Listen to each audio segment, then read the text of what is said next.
التيكا مساء الخير عليكم، بتمنى كاملين تكونوا بخير وعلى خير. اليوم رجعنا بكونسبتنا الجديد اللي بيجي اصلا انتم بتعرفوه مع الاجانب اللي بيجوا على المغرب.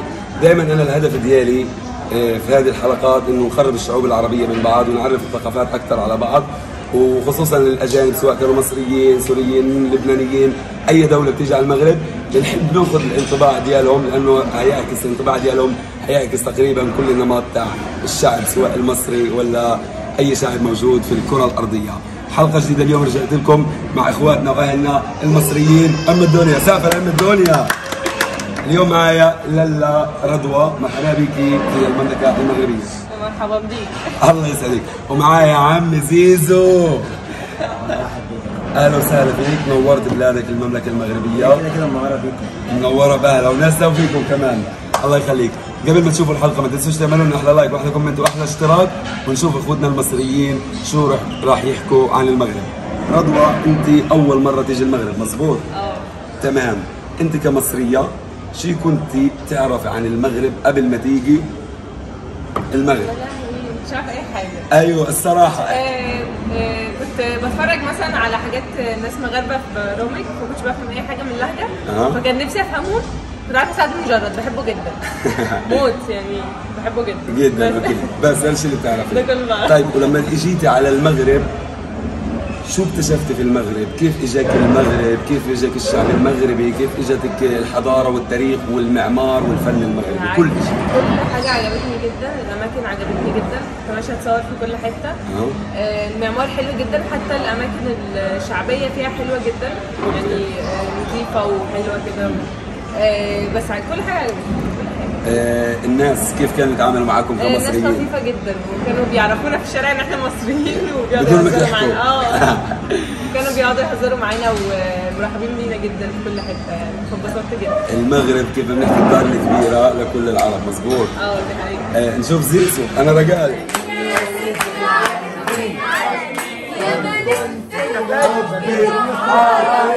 يحكوا عنك حكايات، بيقولوا انك بتقلب بالليلة 7 ألوان، والغنوة الواحدة ليلة لحالها 7 مرات، وتروح كل يوم وتقولها بنروح أنا عمرك ما أحب الخاين وأحب الكذابين، بنروح شبكة المية بحيرة السقا. زيزو حبيب قلبي، انا حبيت هذا السيد صراحه قبل ما اشوفه. حبيبي الله يخليك. زيزو احكي لنا، انت اول مره تيجي المغرب؟ انا شو كنت بتعرف، نفس السؤال، شو كنت بتعرف عن المغرب؟ ولما اجيت تعرفت على شيء جديد، يعني احكي لنا القصه الحدوته. هو انا من جامعه عين شمس، في زمايلي جم هنا كتير قوي المغرب، كانوا بيجوا يحكوا لنا بقى قد ايه انها حلوه وقد ايه بجد هنا مناظر حلوه جدا ومريحه، فانا اتشوقت ان انا عايز اجي المغرب. كنت بستنى السفريه دي بقالي كتير قوي بصراحه. لما جيت ادركت فعلا انها حلوه قوي بجد، وناسها كل حاجه فيها بمناظرها. مش عايز امشي يعني، انا خلاص انا النهارده مسافر مصر، بس انا بجد عايز استمتع بكل لحظه انا قاعد فيها هنا بصراحه. الله يخليك. راح تيجي المغرب ان شاء الله انت وانت رضوى مره 2 و3 و4 ان شاء الله. طيب احكي لي دابا اللهجه المغربيه، بصراحه لما هنا يحكوا معك باللهجه المغربيه في المهرجان ولا الاصدقاء بتفهم منهم شيء معين ولا؟ انا مش بفهم منهم، بس انا بحبها. بحسها مريحه كده وهما بيكلموني. لو انا طب ممكن حد يقعد معايا يعلمني؟ ممكن حد يعلمني؟ انا معلمك. يا لهوي يا ريت. خلاص والله انا اعلمك. بس هي بصراحه هي طبعا صعبه، بس هي لغه مريحه قوي بجد، انا حبيتها بصراحه. كتير ولا شويه؟ لا كتير قوي بصراحه، انا عايز اتعلمها يعني. طب احكي لي عن، انت جيت بس على مدينه طنجه مظبوط؟ شو اكثر شيء عجبك في مدينه طنجه؟ بصراحه كل حاجه جدا بصراحه. يعني انا من ساعه ما جيت المكان هنا، وانا بقالي 7 ايام تقريبا هنا، كل يوم بروح مكان شكل بصراحه بحس ان انا مكان تاني خالص. مكان تاني خالص. مدينه يا اخرى. جماعه في ايه يعني؟ مع انهم ممكن يكونوا قريبين من بعض، بس لا بيبقى في اختلاف كبير قوي، كل حاجه احلى من اللي قبلها، كل حته احلى من اللي قبلها بصراحه. وانتي؟ البيوت البيوت حلوه قوي. يعني في حاجات كده معينه انا ما اعرفش هي فين، بس بعدي على كده مش بجيب. حلو. ايوه حلو. محيط. المصريين معروفين بخفه الدم والكوميديا والضحك والنشاط. في المهرجان كانوا معنا مغاربه من فاس، من مكناس، من مراكش، من طنجة، من المدن المغربيه، من الدار البيضاء. كيف لقيتوا الشعب المغربي؟ وش لقيتوه شعب يضحوا كيف وكاي بيحب النشاط؟ وانتم يعني كمصريين عزيز عليكم بتحبوا الضحك والنشاط، كيف لقيتوا المغاربه اللي معاكم في المهرجان بالضحك وبالنشاط؟ لا بجد يعني هو احنا عندنا هنا بنيجي نتحرك بالباص، بيبقى معانا بقى المغاربه فيهم نقعد نضحك كتير قوي بجد، يعني هما في بهجه كده، في بهجه في الشعب المغربي، بنقعد نضحك ونهيص وبيخلونا حتى ان احنا ما بنكونش عارفين اغانيهم بس بيخلونا نرقص معاهم، واليوم بصراحه معاهم بيبقى مريح قوي. اذا لاحظتوا امبارح، اذا لاحظتوا واحد الملحوظه امبارح ان الشعب المغربي كان يجي عندكم ويغني لكم اغاني مصريه، حافظين كل اكثر منكم يعني.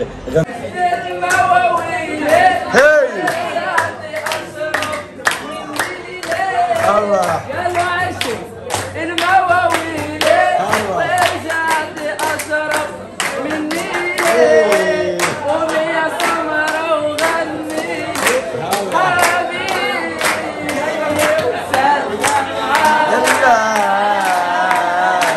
سلم علي لما قابلني وسلم علي ولدي يا ولدي سلم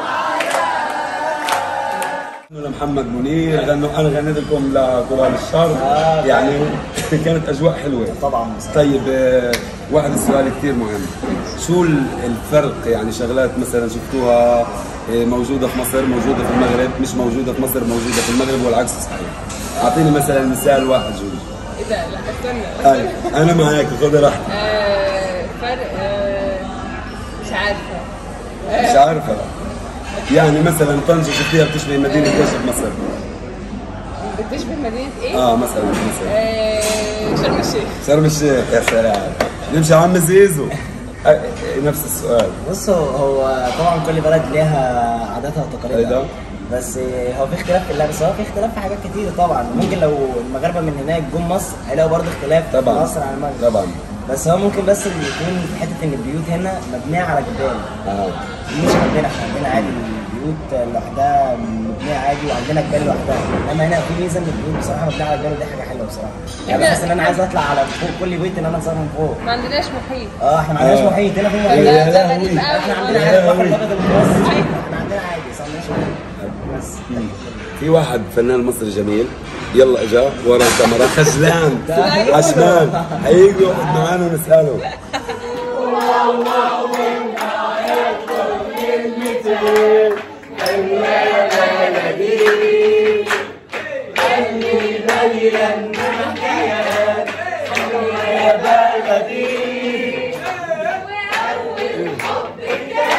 في بلدي مش ممكن انسى يا بلدي دايما جنبي على طول. كلمة حلوة وكلمتين حلوة يا بلدي. اهلا وسهلا فيك ومرحبا بك في المملكة المغربية.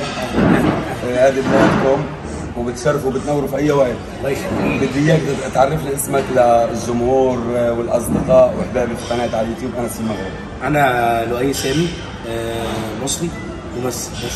هو صح لؤي كم مره جيت المغرب؟ لا اول مره. احكي لنا كيف كان شعورك لما دخلت المغرب؟ صراحه من وانا في المطار. ايوه وانا في المطار صوروا كويس. ايه الحلاوه دي؟ والشوارع جميله وبتاع ورحلات ركاب الاتوبيس. جينا طريق من كازابلانكا لحد هنا، كان طريق برضه لذيذ بصراحه. شفت مناظر ما شفتهاش قبل كده، حاجات بقى. والجو كان ساعتها شفت يعني احنا كنا مسافرين يعني راكبين الاتوبيس الجو حر موت. انتوا طلعتوا من كازا راكبين القطار ولا بالكار؟ الباص لا الكبير؟ باص الشقه باص خاص طويل. باص كبير. مش كنا رايحين في حر، فجأة في أول ريست فجأة لقينا الدنيا غيوم وبرد والدنيا وبردانين وبتاع. فده كان برضه بالنسبة بالنسبه لي شيء غريب. بعد كده جينا هنا بقى المكان هنا بصراحه رائع. انت في اجمل مكان تقريبا في طنجه، يعني بتشوف واحد الفيو كثير مزون كثير حلو. زوين زوين. وبعدين نحكي لكم حاجه عن الطقس في المغرب. من كل مدينه لمدينه مغربيه بيختلف الطقس. يعني مثلا اذا احنا في طنجه بدنا نروح على تطوان، بعيدة تطوان من هون تقريبا 50 كيلو 45 كيلو ولا ساعة في الطريق، تلاقي ممكن جوها بيختلف شوية صغيرة. تطلع على شفشاون برضه نفس الشيء. تمام؟ طيب انت بما انك تبارك الله تحب الماكلة قوي قوي قوي قوي، عاوز تحكي لي جربت الاكل المغربي ولا لسه؟ جربت حاجات بصراحه.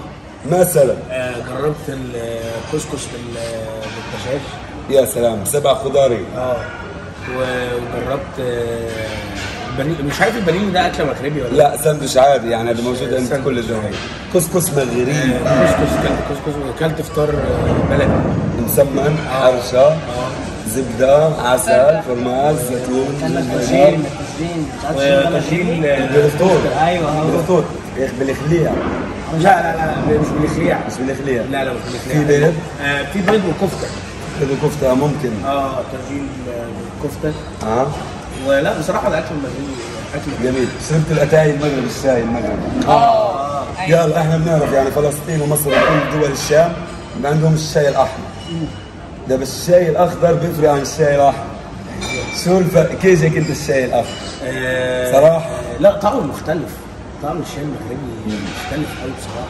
كوبايه برضه. كوبايه. بس ان انت عايز تطلب بدل واحده 2 و3. لا وهي كبيره قوي يعني، اللي احنا شربناها من الحافه دي هنا في المغرب طقوس الشاي بتختلف كمان برضه من مدينه لمدينه، وكاين انواع الشاي.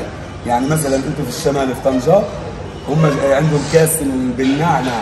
فهمت علي كيف؟ يعني ما عندهمش فكره البراد موجوده، ولكن بشكل عام معظم الشماليين عندهم هو نفس الشيء، ولكن الشماليين بشكل عام بيشربوش الا كاس كبير بالنعنع. فهمت علي كيف؟ عندك الصحراء المغربيه عندهم طقوس معينه في الشاي، الشاي الصحراوي بيكون ثقيل وبرزه. يا سلام. طيب انا راح اعطيكم هديه بسيطه جدا. لا زيزو والله يا حبيبي انا اسمحوا لي يا جماعه الخير صوتي تعبان لانه معاهم في التدريب وهيك، فزولي هذه هديه مش مني انا، هذه الهديه من اصدقائي في اليوتيوب لكم. انت هنبدا طبعا في الليله احتراما للمراه راجلين ونعطيكم ما نعطيهاش، هتقوم علينا حقوق المراه وحقوق النساء. حقيقه هتغمض عيونك. اوكي هتغمض عيونك ونطلع الساعه وتختاري شغله واحده بس. ايه ده؟ احط ايدي؟ بالله حط ايدك اليمين يمين، حط ايدك هون، اختاري واحده. ايه ده؟ فتشي اقعد اشوف بقى. لا ما تشوفيش، هسه بتفتش. لا انا اخد حاجه حلوه. يا سلام شاطره. كبيره دي هاخدها. واحده. اثنين؟ اثنين. دي ماجنت. استنى احطها كده. فرجيني التنتين، ما تغمضيش. حطي هذه هون، حطي هذه هون. ليه؟ هذه احسن عجبتني. لا ماشي احطها؟ ماشي خلاص. هذه مروكو، الجمل المغربي باللباس الصحراوي. حبيت. هذه تذكار. انا جبت كتير بس دي ما جبتهاش عشان تعرفي. هذا من اصدقائي في اليوتيوب. انا كمان شكرا اصدقائي المغاربه بحبكم. هتغمض عينيك. غمض يلا، فتش دور.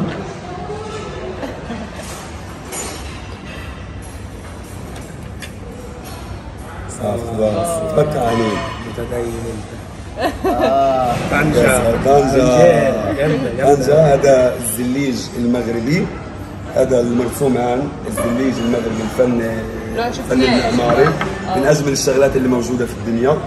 صحه وراحه. هذه بيشربوا فيها الميه، كتكون في الشوارع وفي الازقه، كتكون هنا الحنفيه تاعت الميه، ومن هنا بيشرب الناس فيها في الميه. دي فيها ميه ولا دي ما فيهاش؟ نملاها؟ يا ميه بالصحه والراحه. هذا اسمه اقل حاجه نقدمها لكم صراحه، تستاهلوا اكثر من هيك. صديقي الجميل هتغمض عيونك، غمض دور فتش. يلا غمض يا اي غمض. وريني. الله حلوه قوي. يا سلام جميل قوي. مروكو بالصحة والراحة. حابب بصراحة نسألكم أكثر يعني ممكن تحكوا لي على السريع، سمعتوا أغاني مغربية؟ سمعت بس سمعت هتافات اللي هي الحاجات اللي هي كانت شبشبني عاد هذيك أغاني عمانية. ايه ده؟ عمانية اساسا عمانية يعني بتعرفوا موسيقى مغربية مثلا شيء معين؟ انا سمعت دقة المراكشية.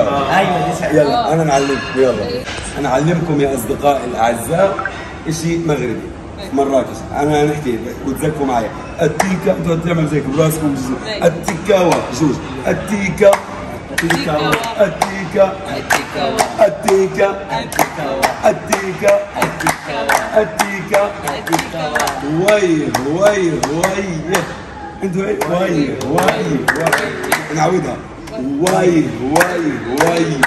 بارك الله عليكم، احلى مصر ام الدنيا والمغرب ابو الدنيا. مرحبا بكم في المغرب، مرحبا بكم فلسطين. نتمنى تكون الحلقه عجبتكم ونشوفكم ان شاء الله في حلقات اخرى مع عرب تانيين موجودين في المملكه المغربيه. الى اللقاء، باي.